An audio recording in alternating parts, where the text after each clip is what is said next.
Okay, last thing we want to talk about are axon terminals, also called telodendria. This particular neuron here, on this model, they're not demonstrating that it has any, but they'd be down here past the axon once it finally ended. What it does show, though, are several axon terminals, or telodendria, from other neurons coming in to try to influence what goes on with the dendrites and cell body of this neuron. And so these would basically be what are called presynaptic telodendria. And the idea is this.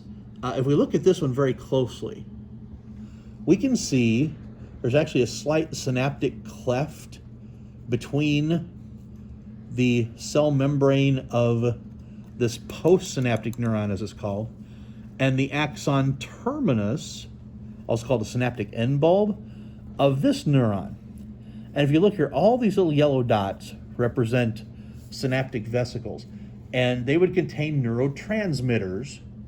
And if they are trying to influence this neuron, then the electrical impulse, the action potential, would go down, hit the telodendria, hit the synaptic end bulb, and all those little synaptic vesicles would release neurotransmitters to try to tell this particular neuron what to do. Those neurotransmitters may be stimulatory or inhibitory, depending. Maybe you want to turn the neuron off, maybe turn it on. So just depends on what neurotransmitters happen to be in there and what nerves are trying to influence what this particular neuron does.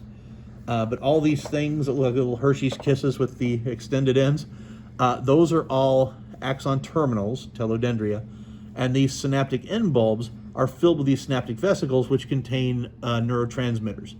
And so the neurotransmitters will dictate what action will occur on the postsynaptic neuron, which is this big guy here.